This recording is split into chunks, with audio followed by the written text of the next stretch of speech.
Hello दोस्तों, कैसे हो आप। उम्मीद करता हूँ काफ़ी अच्छे होंगे और स्वागत करता हूँ मैं आपका अपने चैनल पर। तो दोस्तों, इस वीडियो में हम बात करने वाले हैं कि जो आपका एग्ज़ाम होने वाला है एसएससी सीएचएसएल का टीयर 1 का एग्ज़ाम, ये एग्ज़ाम कब तक हो जाएगा, यानी आपको प्रिपरेशन करने के लिए कितना टाइम मिलेगा।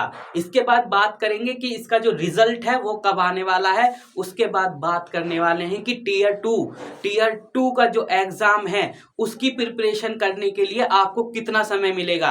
बात क्लियर। उसके बाद टाइपिंग टेस्ट आपका किस डे पर होगा, सेम डे पर होगा या अगले दिन होगा, और टाइपिंग टेस्ट के लिए आपको कितने समय की जरूरत है ताकि आप क्वालिफाई कर जाएं। तो दोस्तों, वीडियो को करते हैं स्टार्ट। तो सबसे पहले बात करेंगे टीयर 1 की। देखिए, टीयर 1 नोटिफिकेशन के अकॉर्डिंग जो टीयर 1 का एग्जाम आपका होने वाला है वो फरवरी और मार्च के बीच में होने वाला है, यानी इस समय आपका एग्जाम स्टार्ट हो जाएगा। तो मैं आपको एक डेट बताता हूं, 14 फरवरी। कौन सी? 14 फरवरी। तो इस डेट से पहले आपका टीयर 1 एग्जाम होने वाला नहीं है। क्यों नहीं होने वाला है? क्योंकि 14 फरवरी तक आपका एसएससी जीडी का एग्जाम चल रहे हैं। बात क्लियर है? 14 फरवरी तक आपके एसएससी जीडी के एग्जाम चलेंगे।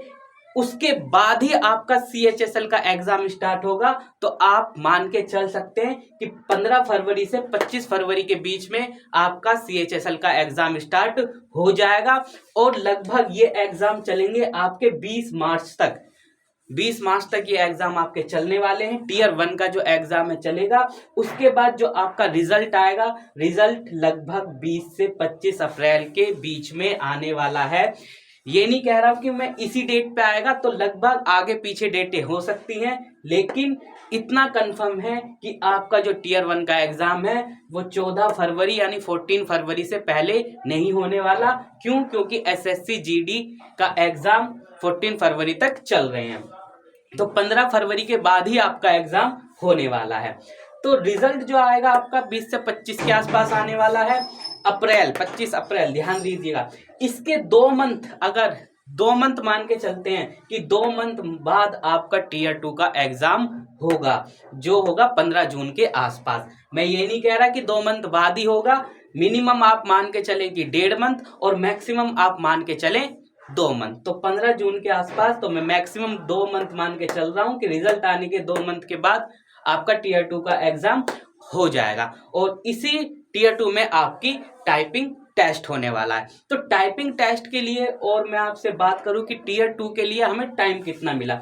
अगर आप पहले प्रिपरेशन करते हैं टीयर 1 एग्जाम की और मान के चलते हैं कि 15 फरवरी से 25 फरवरी के बीच में ही आपके एग्जाम स्टार्ट हो जाता है, तो आप मान के चलें कि मार्च आपको मिलेगा, अप्रैल, मई और जून। ठीक, तो 3.5 मंथ मिलेंगे आपको टीयर 1 एग्जाम देने के बाद टीयर 2 की प्रिपरेशन करने के लिए। अगर आप अभी से मान के चलते हैं कि अभी आपका दिसंबर चल रहा है, तो जनवरी, फरवरी, मार्च, अप्रैल, मई, जून, यानी 6 मंथ के आसपास आपके पास हैं टीयर 2 की प्रिपरेशन करने के लिए और टाइपिंग टेस्ट की प्रिपरेशन करने के लिए। देखिए, टाइपिंग टेस्ट की प्रिपरेशन करने के लिए लगभग आपको किसी भी पोस्ट के लिए आप टाइपिंग दे रहे हैं या डीईओ या एलडीसी, तो आपको लगभग 2.5 से 3 मंथ लगने वाले हैं। अच्छी तरीके से अगर आप प्रिपरेशन करते हैं, अगर आपको क्वालिफाई करना है, जो इसमें स्पीड मांगी है उस स्पीड को कवर करने के लिए आपको 2.5 से 3 मंथ तो लगने वाले हैं। तो आप ध्यान दीजिएगा, टीयर 1 एग्जाम पर सबसे पहले फोकस करना है। उसके बाद आप अपनी प्रिपरेशन स्टार्ट कर सकते हैं टाइपिंग टेस्ट की और टीयर 2 एग्जाम की। और ये भी आप जानते होंगे कि आपका जो सिलेक्शन प्रोसेस है किस टाइप से होने वाला है, क्योंकि इस बार का सिलेक्शन प्रोसेस काफी चेंज कर दिया गया है। जो आपका टीयर 1 एग्जाम है ये आपका क्वालिफाई नेचर का है, सिर्फ आपको कट ऑफ को ही क्लियर करना है और डायरेक्ट आप टीयर 2 में पहुंच जाएंगे। अगर आप कट ऑफ को ही क्लियर नहीं करते हैं तो आप डिस्क्वालीफाई कर दिए जाएंगे, यानी आप टीयर 2 में पहुंचेंगे ही नहीं। तो ये सिलेक्शन प्रोसेस मैं आपको अपनी प्रीवियस वीडियो में बता चुका हूं। अगर आपने वीडियो नहीं देखी है तो वीडियो आप जाकर देख सकते सकते हैं, डिस्क्रिप्शन में उसका लिंक मिल जाएगा। फिर भी मैं एक बार बता देता हूं, देखिए टीयर 1 जो आपका एग्जाम है ये क्वालिफाई होगा, क्वालिफाई ही करना है, जितनी कट ऑफ लगेगी उस कट ऑफ को क्लियर करें। फाइनल मेरिट पर कोई भी इसका इफेक्ट नहीं पड़ने वाला है, बात क्लियर। तो जैसे ही आप क्वालिफाई करते हैं टीयर 2 में आप पहुंच जाएंगे। टीयर 2 में जैसे ही आप पहुंचेंगे तो टीयर 2 में आपका एग्जाम होगा, जहां पर 3 सेक्शन होने वाले हैं, सेक्शन 1, सेक्शन 2 और सेक्शन 3। ये 3 सेक्शन आपके होने वाले हैं। ये 2 सेक्शन आपके 1-1 घंटे का एग्जाम होगा, बात क्लियर। आप जब टीयर 2 एग्जाम में बैठेंगे तो आपको पूरा टाइम मिलेगा 2 घंटे 15 मिनट का। 1 घंटा इस सेक्शन के लिए, 1 घंटा इस सेक्शन के लिए और 15 मिनट मिलेंगे आपको कंप्यूटर के लिए। किसके लिए? कंप्यूटर के लिए। बात क्लियर है? ध्यान दीजिएगा, जैसे ही आपका टीयर 2 एग्जाम स्टार्ट होगा तो आप सेक्शन 1 को करना स्टार्ट करेंगे और 1 घंटे बाद ये सेक्शन बंद हो जाएगा, आप सेक्शन 2 पे डायरेक्ट पहुंच जाएंगे। आप दोबारा सेक्शन 1 पर नहीं जा सकते। तो इस तरह का सिलेक्शन प्रोसेस है। अगर आप अभी भी कंफ्यूजन में हैं तो आप वीडियो को जाकर देख सकते हैं, डिस्क्रिप्शन में उसका लिंक मिल जाएगा। तो दोस्तों इस वीडियो में इतना ही।